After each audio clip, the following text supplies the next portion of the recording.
கொஞ்சம் கூட முகம் சுருக்காம ரொம்ப பொறுமையாக எடுத்து சொல்லி புரிய வைப்பாரு. அப்புறம் இன்னொரு முக்கியமான ஆளை பற்றி சொல்லணும்னா அவரும் என்னை ரொம்ப நல்லா பார்த்துக்குவார். அவர் எப்போவுமே நீங்கள் வந்து காமெடியாக தான் பார்த்துருக்கீங்க. இந்த படத்தில் ரொம்ப எமோஷ்னலாக ரொம்ப அன்பான பாசமான அப்பாவாக பார்க்குறீங்க. ஸோ அதுவும் ரொம்ப ஒரு புது எக்ஸ்பீரியன்ஸாக இருக்கும்னு நினைக்கிறேன். அப்புறம் நான் வந்து சினிமா எல்லோருக்கும் வணக்கம். My name is Rajith. So இந்த ஒரு அற்புதமான ஃபிலிமில் வந்து எனக்கு ஒரு சான்ஸ் கொடுத்ததுக்கு thank you so much. And full சப்போர்ட்டாக நீங்களும் இருக்கணும். ஒரு கண்டென்ட் ட்ரிவன் சினிமா. ஸோ எல்லோரும் ஹெல்ப் பண்ணி மக்கள்கிட்ட கொண்டு போய் சேர்க்கணும். Thank you so much. And thank you sir for being A supportive poster. Thank you so much. Hi, எல்லாருக்கும் வணக்கம். என்ன சொல்கிறது தெரியல, ரொம்ப சந்தோஷமாக இருக்குது. ஆக்டர் சார் தான் ரொம்ப நன்றி. ஸ்கிரிப்ட் சொல்லும் போதே வந்து ரொம்ப புதுசாக இது வரைக்கும் பண்ணாத ஒரு சரி ஓகே பண்ணலாம் சொல்லிட்டு எல்லாம் படத்தை தேட்டரில் வந்து ஃபேமிலியோட வந்து பார்த்து யூஏ சர்டிஃபிகேட் தான். ஸோ ஃபேமிலியோட வந்து பார்த்து மெயினாக என்னோடய பர்ஃபார்மன்ஸ்க்காக நடிப்புக்காக வந்து பாருங்கள். ஃபஸ்ட் டைம் காமெடி அந்த இதெல்லாம் எதுவும் இல்லாமல் ஓவர் ஆக்டிங்லாம் இல்லாமல் ரொம்ப சட்டிலாக ஃபஸ்ட் டைம் ட்ரை பண்ணிக்கிறேன். ஸோ பார்த்து தேங்க்யூ. வணக்கம். உண்மையிலுமே இது ஒரு ரொம்ப மகிழ்ச்சியான தருணம். ஏன்னா இது வந்து எனக்கு 3வது படம். முதல் 2 படத்துக்கு ஒரு இல்லாத கவனிப்பு இந்த படத்துக்கு இருக்கிறதான் நம்புகிறேன். அதுக்கு காரணம் வந்து பிரேம்ஜி சார். நிச்சயமாக அந்த படம் ஒரு எமோஷனலாக எல்லாருக்குமே கனெக்ட் ஆகும் நான் முழுக்க நம்புகிறேன். ஒரு நல்ல படங்களுக்கு எப்போவுமே பத்திரிகையாளரும் மீடியாக்களோட சப்போர்ட் ரொம்ப அவசியம் நான் நினைக்கிறேன். ஸோ அதனால் நான் போன படத்தில் அந்த ப்ரெஷர்லாம் அரேஞ்ச் பண்ணல. எனக்கு சூழ்நிலை சரியில்லை. நானே தயாரிப்பாளர். இதில் ஒரு மிகப்பெரிய ஒரு ரிஸ்க் எடுத்து இந்த படத்தை நான் பண்ணியிருக்கேன். ஒரு நல்ல படம் பண்ணியிருக்கேன். நான் நிச்சயமாக 100% நம்புகிறேன். இந்த படம் நல்லா வந்ததுக்கு என்னுடைய நடிகர், கேமராமேனு, எடிட்டர், மியூசிக் எல்லாருமே ரொம்ப கோஆப்ரேட் பண்ணாங்க. உண்மையாக ரொம்ப குறைவாக நாட்கள் தான் பண்ணேன். ஒரு 25 நாள் தான் அந்த படத்தை ஷூட் பண்ணேன். ரொம்ப பிரமாதம் வந்திருக்கு. நிச்சயமாக அவங்க எல்லாருமே இந்த படத்தை பார்த்து பிடிச்சிருக்கு. உங்களுக்கு மிகப்பெரிய சப்போர்ட் பண்ணுவேன். நல்லா எழுதுங்க, நல்லா சொல்லுங்கள். ஏன்னா இன்றைக்கி இருக்கிற காம்படிஷன் சினிமா உங்களுக்கு தெரியும். இப்போ நான் 25ஆம் படம் ரிலீஸ்னால் வேறு 2 படம் ரிலீஸ் ஆகுது. அந்த 2 படமே எவ்வளோ பெரிய நிறுவனங்கள் ரிலீஸ் பண்ணுது அப்படிங்கிறது உங்களுக்கு எல்லாருக்குமே தெரியும்.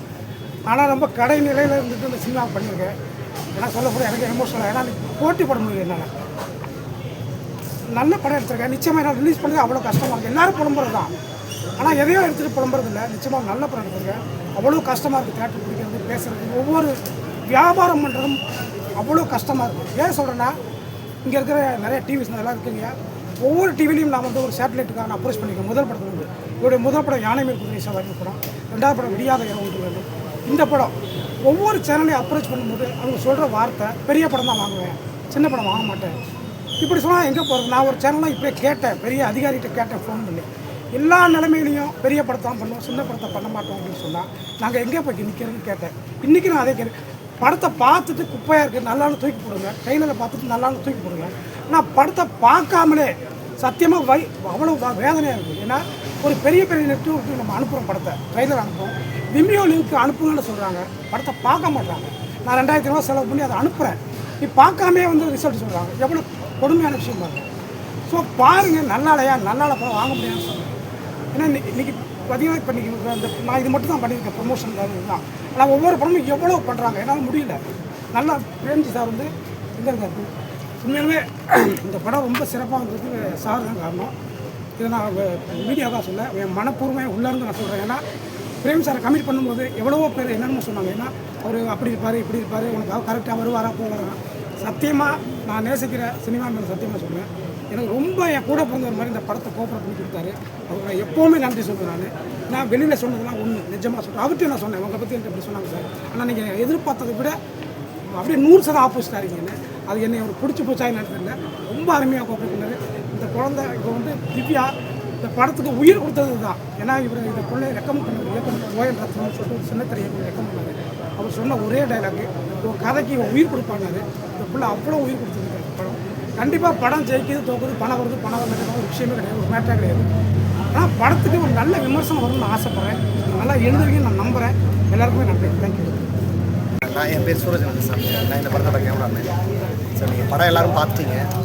பெரிய படத்தோட விமர்சனத்தோடு அணுகாமல் இந்த படத்தோட பாசிட்டிவ் மட்டும் சொன்னால் நல்லாயிருக்கும் நினைக்கிறேன். நன்றி.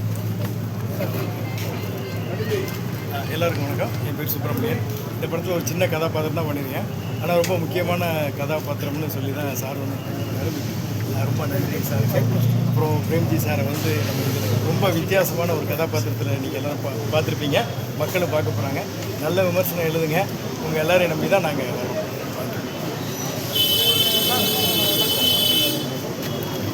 எல்லாருக்கும் வணக்கம். நான் இந்த படத்தோட ஃபைட் மாஸ்டர் அறிமுகன். இந்த படம் பார்த்திங்கன்னா இயக்குனர் வாய்ப்பு கொடுத்தாங்க. இந்த படத்தை கேட்டோம்னா ஏன்னா இது வரைக்கும் நம்ம பிரேம்ஜி சாரை ஒரு காமெடியில் பார்த்துருக்கோம். ஒரு படத்தோட சென்டிமெண்ட்டான ஒரு படம், அது அப்பா பொண்ணுக்குள்ள ஒரு விஷயம் அப்படின்ற ஒரு படம். அதில் வருகிற ஃபைட்டை கூட பார்த்திங்கன்னா ஒரு சொட்டு கூட எந்த ரோப்பு இல்லாமல் எதுவும் இல்லாமல் ரொம்ப லைவாக இருக்கணும் அப்படின்னு சொல்லி ஒவ்வொரு விஷயத்தையும் இயக்குனர் பேசி அதை கரெக்டாக கொண்டு வந்தாங்க. இந்த வாய்ப்பு கிடச்சது நல்லது. சார் சொன்ன மாதிரி இந்த மாதிரி படங்களெல்லாம் எல்லோரும் தேட்டரில் பார்த்து இந்த மாதிரி ஓட வச்சாதான் அடுத்தடுத்து படங்கள் நல்லபடியாக வளரும்ன்றது என்னோடய கருத்து. எல்லோரும் தேட்டரில் பார்த்து ஆதரவு தாங்க. நன்றி, வணக்கம்.